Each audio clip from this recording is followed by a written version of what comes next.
আজ ছিল 9ই আগস্ট, মানে আপনারা যখন ভিডিওটা দেখছেন তখন 10ই আগস্ট, কিন্তু 9ই আগস্ট বা 8 তারিখ 8ই আগস্ট 2024 রাত্রি 12টার পর খুব সম্ভব কি হয়েছিল আরজিকর হাসপাতালে, কলকাতা শহরের আরজিকর হাসপাতাল, যে অন্যতম একটি সুপার স্পেশালিটি হসপিটাল আপনারা জানেন।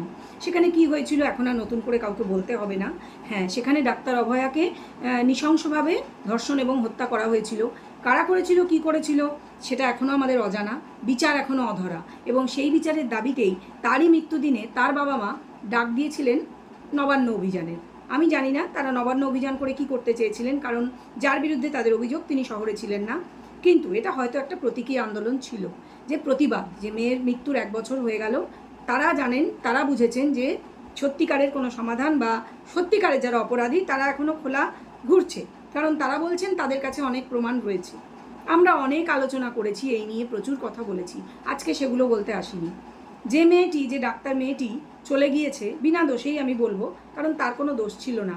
এমনকি সে কিন্তু তার নিজের কলিগদের বা যাকেই হোক সে সন্দেহও করেনি যে এইভাবে তাকে তার কর্মস্থলে মেরে ফেলা হতে পারে। না, তার বাবা মাও সন্দেহ করেননি, তারা জানাচ্ছেন। এখন বর্তমানে অবস্থাটা কীরকম সেটা জানাই। আজকে কি ঘটেছে? হ্যাঁ, আজকে অভয়ার মাকে আঘাতপ্রাপ্ত হতে হয়েছে, তার বাবাকেও পুলিশের লাঠির আঘাত সহ্য করতে হয়েছে। আমরা দেখেছি যে একদম হাতে, মানে খালি হাতে লোকজন হাতে কিছু পোস্টার প্ল্যাকার্ড নিয়ে গেছিলেন।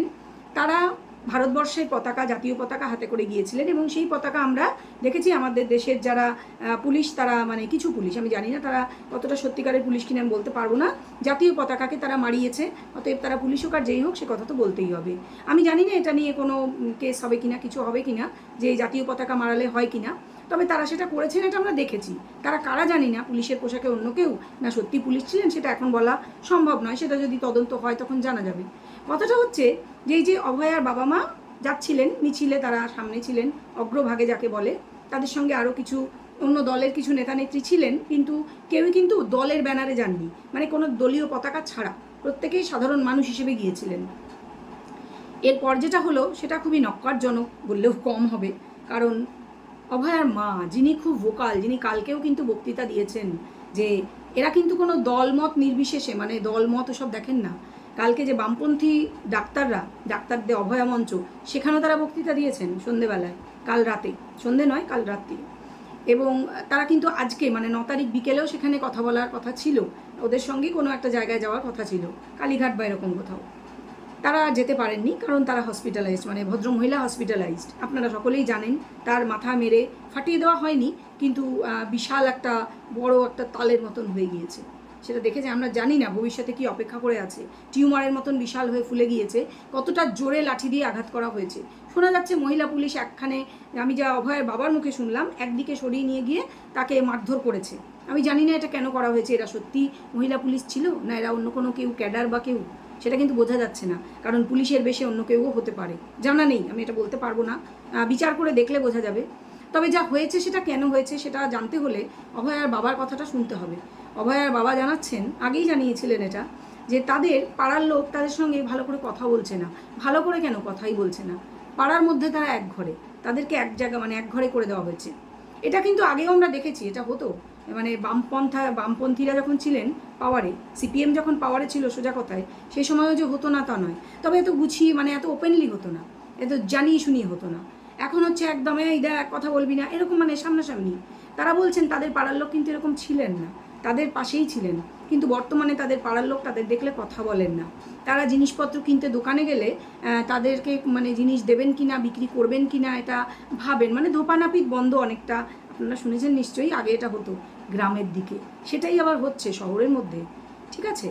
তো এগুলো হয়েছে, তাদের সঙ্গে মানসিক চাপ, তার ফলে তাদের মধ্যে প্রচুর, মানে অলরেডি ছিল, এখন নতুন করে মানসিক চাপ আরও তৈরি হচ্ছে। কারণ আপনারা জানেন তারা দিল্লি গেছিলেন অনেক আশা নিয়ে, স্বরাষ্ট্রমন্ত্রীর সঙ্গে দেখা হবে, খুব স্বাভাবিক, আমার আশা কোনো ছিল না, আমি জানতাম এটা হবে না, আবারও তাদের অ্যাভয়েড করা হয়েছে। শুধু তাই নয়, এই যে সিবিআইয়ের ডিরেক্টরের সঙ্গে তাদের কথা বলে দেওয়া হয়েছে, সেখানেও তারা ভীষণ বিরক্ত, কারণ তিনি নাকি কথা প্রসঙ্গে খুব বিরক্ত হয়ে গিয়ে ডিরেক্টর বলেছেন যে আমরা এই মামলা ছেড়ে দেবো।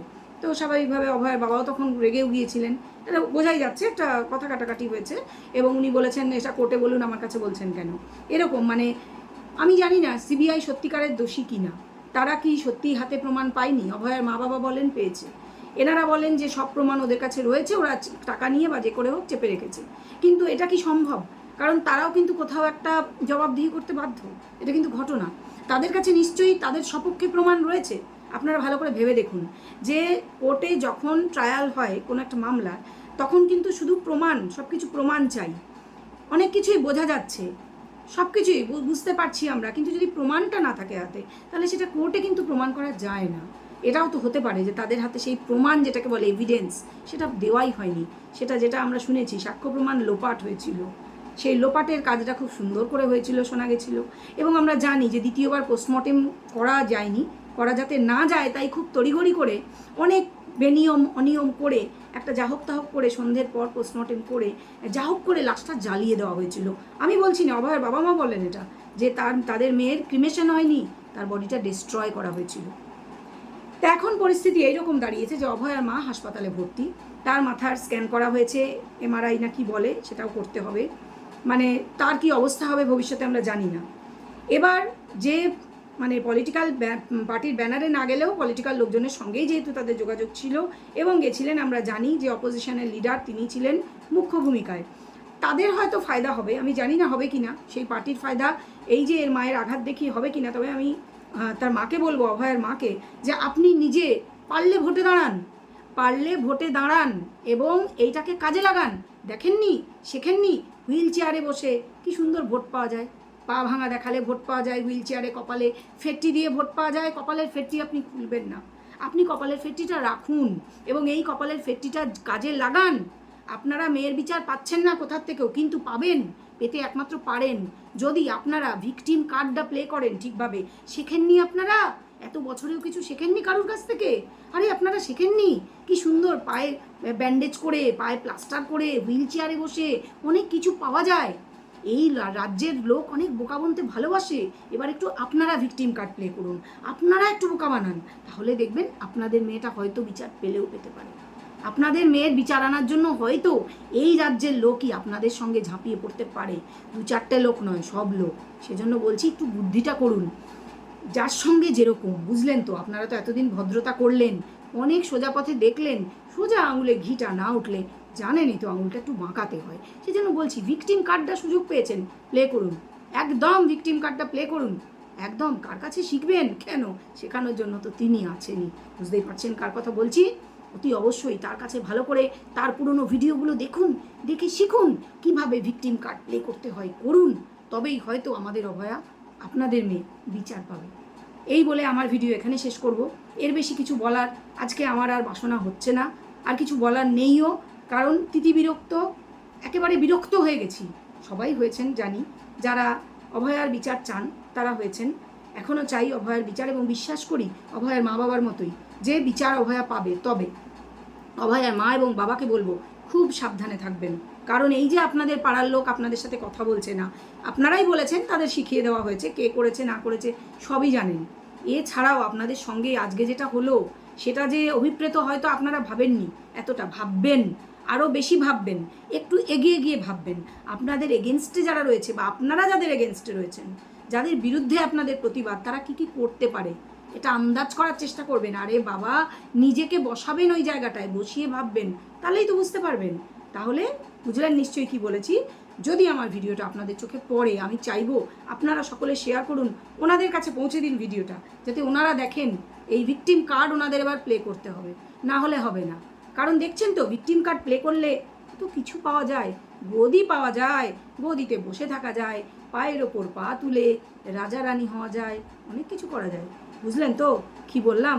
ওই যে সমাজদারও কে লিয়ে ইশারা কাফি হতা হয়। তো ভিডিওটা এই পর্যন্তই রাখবো। ভিডিওটা বেশি করে শেয়ার করবেন, আর আপনাদের মতামত কমেন্ট বক্সে অতি অবশ্যই শেয়ার করে যাবেন। অভয়া আমাদের বিচার পাবেই। অভয়ার মা বাবার যা সিদ্ধারা, শক্ত সিদ্ধারা, সেটা কেউ বাঁকাতে পারবে না। তারা তো বলেইছেন যে ওনাদেরকে মেরে না ফেললে হবে না। তবে এটাই ভয় যেটা ওনারা এখন বুঝতে পারছেন এবং বলছেন। যাই হোক, আশা করি সেটা ঘটবে না। তার আগেই বড় কিছু পালাবদল হয়তো হবে, আশা করে থাকবো সেই দিকে। আশা করি আপনারাও সেটাই আশা করছেন।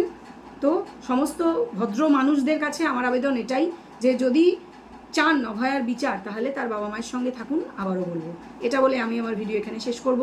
ভিডিও বেশি করে শেয়ার করবেন, ভিডিও ভালো লাগলে লাইক করবেন, চ্যানেল ভালো লাগলে সাবস্ক্রাইব করে সঙ্গে থাকবেন। আর কমেন্ট বক্সে আপনাদের মতামত, মহামূল্যবান মতামত অতি অবশ্যই আমার সঙ্গে শেয়ার করবেন। ফিরে আসবো নতুন ভিডিও নিয়ে। সবাই ভালো থাকবেন, সুস্থ থাকবেন। এখন আসি তাহলে, নমস্কার।